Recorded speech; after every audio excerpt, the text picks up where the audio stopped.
Bienvenue à toutes et à tous, bienvenue en dehors des limites de la paroisse, des limites paroissiales de Sainte-Thérèse, puisque nous sommes aujourd'hui sur la paroisse Saint-Louis, le Sacré-Cœur du Moustoir. Nous sommes avec Jean-François Audrin et puis également le chien qui est avec nous aujourd'hui. Jean-François, bonjour, merci d'avoir répondu à notre invitation et de nous accueillir ici dans le salon de la communauté, c'est comme ça que ça s'appelle. Oui, voilà, tout à fait, dans une petite communauté Saint-Philippe-Néry, c'est ici que nous faisons toutes nos réunions. Voilà. Les moments de détente et puis les moments de réflexion communs. Alors vous êtes donc à la fois curé de Saint-Louis, qui est une paroisse centrale qui voit de nombreux passages de fidèles, de curieux peut-être dans l'église, et puis vous êtes également recteur du Sacré-Cœur du Moustoir, à une ambiance plus familiale et plus intimiste. Que vous inspirent ces deux paroisses aux typologies si différentes? Bon, c'est ça que pour moi c'est vraiment une découverte, parce que ça fait qu'1 an et demi que je suis arrivé. Ce qui est frappant ici à Saint-Louis, c'est que la majorité de nos paroissiens effectivement sont des gens, pour un tiers qui sont du quartier, pour un tiers qui sont des gens qui viennent de l'extérieur mais qui sont fidèles à ce clocher pour X raisons, et un tiers qui est là de passage ponctuellement parce qu'ils sont à Sur-l'Orient et donc c'est un peu l'église de référence, ils viennent ici. Alors que le Moustoir, on a plutôt des fidèles. Quand je dis des fidèles, c'est des gens très enracinés. Une bonne partie est là depuis la fondation de cette église, quoi. Ils ont connu le père fondateur et sont très attachés à l'histoire de la fondation de cette paroisse. Donc il faut essayer de jongler entre les deux. Malheureusement, j'ai envie de dire, au Moustoir, il n'y a plus de lieu pour accueillir un prêtre ou une famille, un lieu d'accueil pour les gens. Oui. Si bien que depuis des années, c'est le presbytère de Lorient, enfin de Lorient-Centre là, qui fait lieu d'accueil, et c'est un peu dommage, je pense, pour l'église du Sacré-Cœur, ne serait-ce que pour garder les portes ouvertes dans la journée. Donc c'est toujours une église un peu aux portes fermées, et ça, je dois avouer que pour moi, c'est incompatible avec l'idée d'une église où la porte qui a le Christ va être toujours ouverte, quoi. Voilà, donc une bonne idée pour le futur, en fait, c'est comment laisser l'église ouverte en journée. Oui, tout à fait. D'accord. C'est partie des questions. Alors, quand on a préparé tout à l'heure, là, il y a 2 secondes, l'émission, vous avez parlé de Saint-Philippe-Néry, dont vous vous inspirez sur le plan de la spiritualité. Est-ce que vous formez une communauté avec les 2 autres prêtres qui vous accompagnent, Olivier ou Antoine, ou comment faut-il comprendre votre façon de vivre votre foi à la lumière de Saint-Philippe-Néry? Alors, en quelque sorte, nous formons une communauté à 4, puisqu'il y a aussi un diacre, Jean-Hugues, un jeune de 30 ans.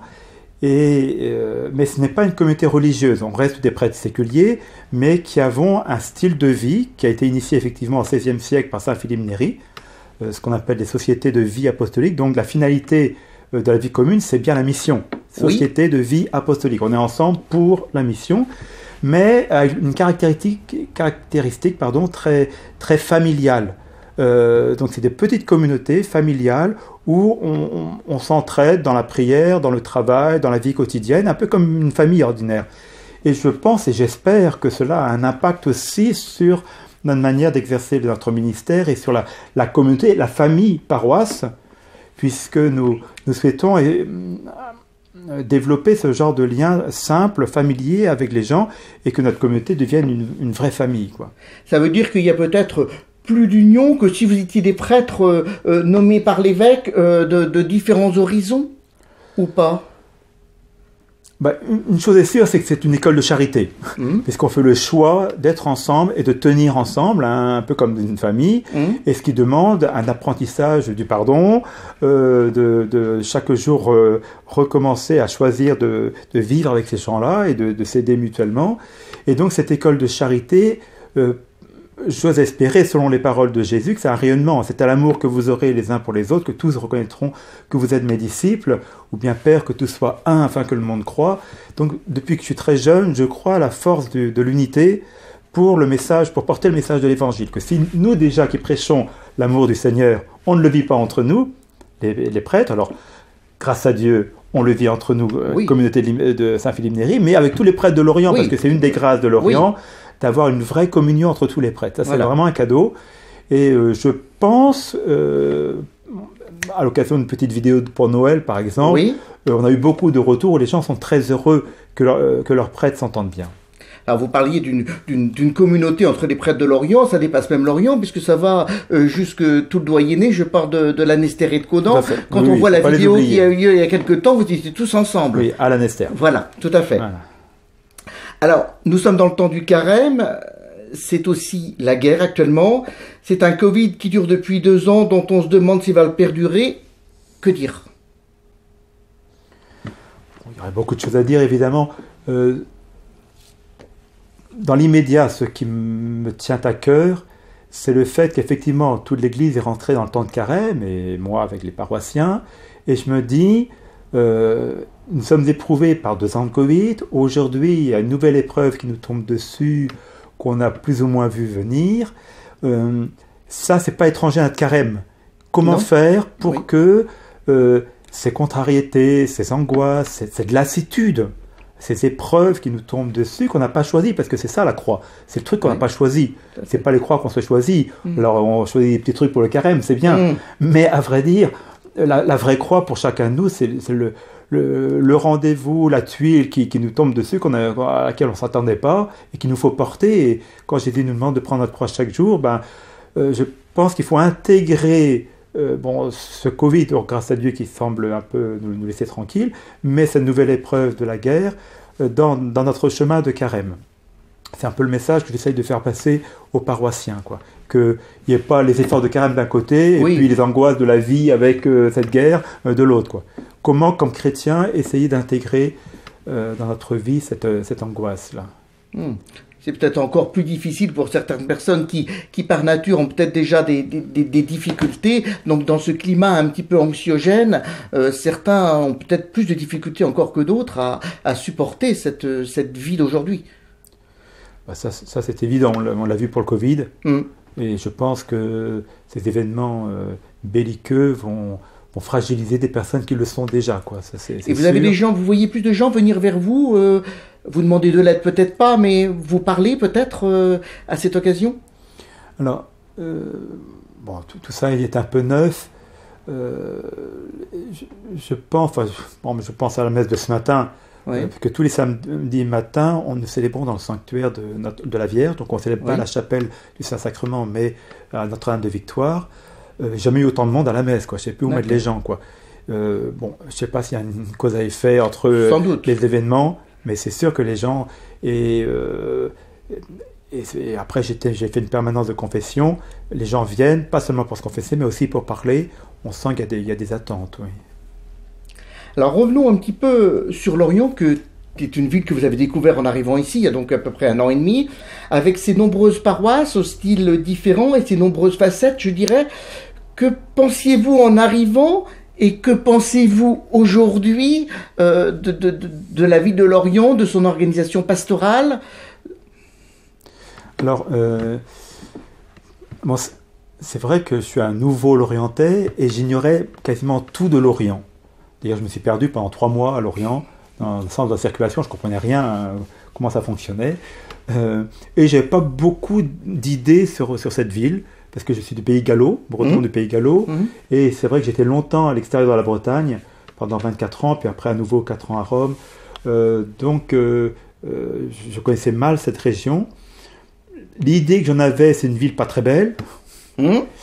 Et ça, je crois que ça n'a pas changé. Par contre, c'est une ville qui est vraiment charmante quand même. Au niveau de la ville, c'est évident que je trouve que c'est une ville très agréable à vivre.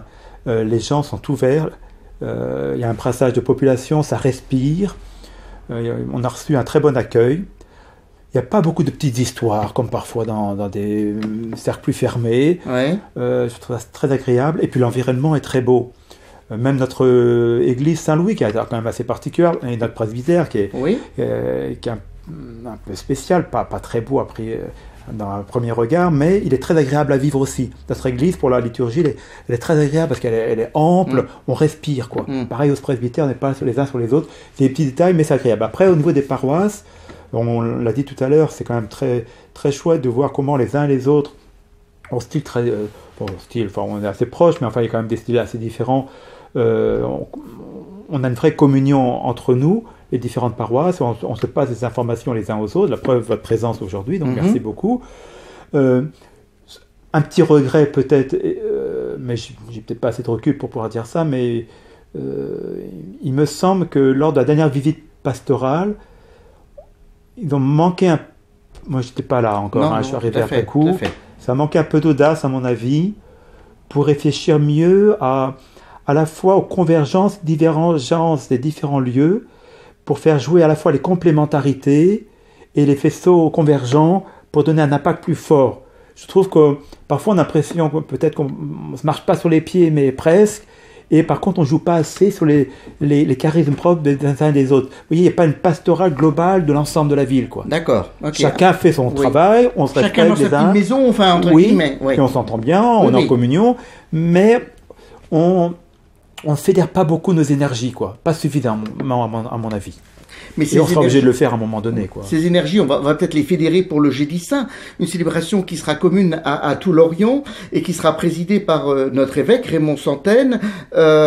Justement, quelle signification donnez-vous à cette célébration et peut-être au-delà à la venue de l'évêque ici à l'Orient? Bon, alors c'est sûr que dans l'Église, là où est l'évêque, là est l'Église, hein.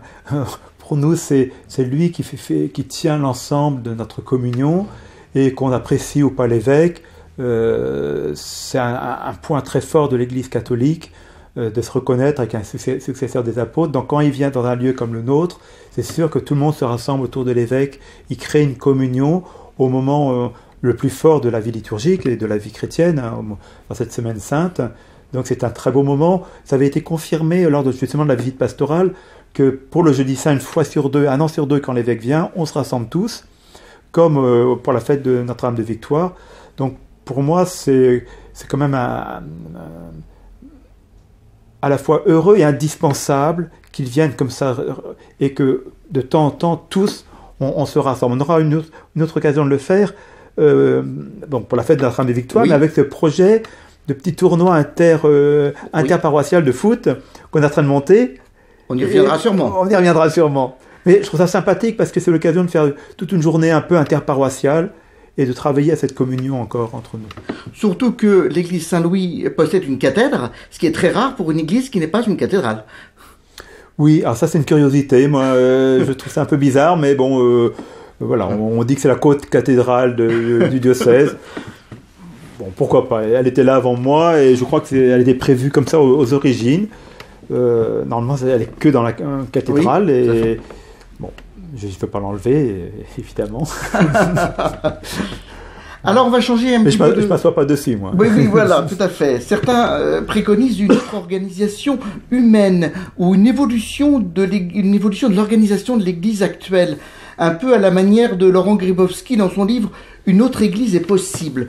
Qu'en pensez-vous sur ces évolutions possibles, souhaitables, je ne sais pas, de l'organisation de l'Église? Alors, de mon point de vue, peut-être deux choses. La première, c'est qu'il est évident que l'Église doit sans arrêt s'adapter, se réadapter, adapter ses institutions à la finalité qui est d'annoncer le Christ et de travailler à la communion entre les hommes. Et donc ça, sans arrêt, on doit se réformer. Maintenant, le point très fort, pour moi, c'est que la réforme n'est pas d'abord au niveau des institutions, mais des cœurs. On le sait bien, que toute réforme institutionnelle apporte son lot de maux, de faiblesses. Donc, on peut travailler à la réforme, il faut. Je travaille avec le synode sur la synodalité. On va en reparler. Bon, donc, il faut le faire. Mais, des fois, j'entends des propos qui m'attristent parce que certaines personnes pensent que c'est ça qui va réformer l'Église. Non, ce qui va réformer l'Église, comme toujours dans l'histoire, depuis 2000 ans, je pense sur le XVIe siècle que je connais bien, qui était une période très similaire avec la nôtre, c'est les saints qui ont fait la réforme. Les institutions, elles suivent en général. D'accord. Et donc aujourd'hui, il faut qu'on soit saints. D'accord. Vous ne pensez pas que les institutions peuvent précéder et pousser? Peut-être non. Non. Moi, j'en doute, mais bon. D'accord. Alors, justement, vous parliez du synode des évêques. Mais il y a de la sainteté quand même dans l'institution, des fois. Oui, tout à fait. Heureusement. Vous parliez du synode des évêques qui a pour thème la synodalité. Qu'est-ce que cela veut dire? Quel impact faut-il attendre pour les chrétiens et puis pour nous ici à Lorient? Oui, justement, ce que nous disions, c'est vraiment l'invitation du pape François à ce que tout le monde réfléchisse à la meilleure façon de marcher ensemble, puisque c'est la signification de ce terme synodalité. Donc là, c'est un synode sur la synodalité, donc ça fait un peu barbare pour les gens. Oui. Donc c'est un mot grec qui veut dire marcher ensemble. Donc comment on marche ensemble? C'est pas une invention du pape François. Depuis 2000 ans, l'Église travaille avec des conciles, donc qui veut dire assembler, et des synodes, marcher ensemble. Et elle essaye d'adapter ces instruments de gouvernement aux besoins du moment. Et donc, il faut que tout le monde s'exprime dans ce genre de propositions. Le danger, je trouve, c'est que il y a toujours des gens qui ont des revendications, et tant mieux, il en faut, ça fait avancer le schmilblick, comme on dit. Mais il faut bien que tout le monde s'exprime pour que ce soit l'expression de la foi du peuple de Dieu. On parle du sensus fidei, le sens du peuple chrétien. Qui équivaut quasiment à un magistère, quoi. Le pape, vous savez que les deux derniers dogmes définis ont été définis à partir de la vox populi, quasiment. D'accord, donc une remontée de la base. Une remontée de la base. Le pape a interrogé les évêques du monde entier en demandant d'interroger les chrétiens, et la remontée, c'est que les chrétiens croyaient depuis le 6e siècle, pour ce qui est de l'Assomption, par exemple, de Marie, eh bien, le pape a défini le dogme, mais s'appuyant sur la foi des fidèles, pas d'abord sur les arguments théologiques, s'appuyant sur la foi des fidèles. Donc ça, c'est sensus fidei, donc c'est très important d'interroger le cœur de la foi du peuple de Dieu, pour savoir comment l'Esprit Saint le travaille, et qu'est-ce que l'Esprit dit à l'Église aujourd'hui, quoi. D'accord. Et vous attendez à quelque chose de particulier de ce synode ou pas Oui, sûrement. Sûrement, mais je ne sais, à vrai dire, c'est un peu compliqué. Bon, d'abord, il est sur 2 ans. Oui, c'est long. Voire 3 ans quasiment, du commencement à la fin. Parce que là, on est dans la phase du diocèse, ça va remonter, toutes les participations vont remonter au diocèse à Paris à Rome, bon, avec des synthèses à chaque fois, donc vous voyez un peu le truc. Oui. Et avant que le pape réunisse à nouveau les évêques, pour que ça nous revienne sous forme d'une lettre apostolique, sans doute, bon, qu'est-ce qui peut en résulter, je ne sais pas, mais je pense que on a besoin d'un peu d'épurer nos institutions, de les rendre plus souples, plus participatives. Les gens le réclament, et nous aussi. Que nos rapports soient plus simples, sans vider de la substance non plus les crasses propres de chacun. Je pense par rapport au sacerdoce ministériel, sacerdoce baptismal, comment les deux s'articulent entre les prêtres et les laïcs, toutes ces choses-là. Bon. Mais moi je fais confiance à l'Église, je n'attends a priori pas de révolution, mais des améliorations dans le fonctionnement, quoi. Et l'Église a besoin de tout le monde, des ministères ordonnés, des ministères laïques, entre guillemets. L'Église, c'est tout le monde. Cette communion, là. Oui, cette communion est très très importante. Avez-vous, Jean-François Audrin, une question que vous auriez aimé que je vous pose et que je ne vous ai pas posée? C'est la question piège, ça. Est-ce que je suis heureux comme prêtre? Peut-être. C'est une très bonne question. Il y a un moine de Timadec, quand j'avais 19 ans. Alors, je ne sais plus ce que j'ai eu mon appel à 19 ans. Alors, je ne sais pas si j'avais déjà la vocation à ce moment-là, mais il m'a dit Jean-François, je pense que tu seras heureux et tu feras des heureux. Et je pense que ce prêtre ne m'a pas menti. Oui. Et parce que j'ai été gâté dans ma vie, dans mon ministère. Je rends grâce au Seigneur et à l'Église qui m'a fait prêtre. Et c'est vrai qu'il y a des moments durs, parce que c'est pas facile, et puis on vient de traverser des moments vraiment... particulièrement compliqués. Particulièrement compliqués, on va dire ça comme ça. Mais j'ai jamais été déçu de l'appel de Dieu, et de pouvoir être heureux, et aussi de rendre heureux, parce que si on est malheureux soi-même, on ne peut pas rendre les gens heureux, quoi. Oui. Oui. Donc les deux se tiennent, et si on n'est pas là pour rendre les autres heureux, il vaut mieux faire autre chose. Oui. Merci beaucoup, c'est un beau témoignage d'espérance que vous nous donnez là. Merci. Jean-François Audrin, merci de nous avoir accueillis ici dans votre salle, dans votre salon.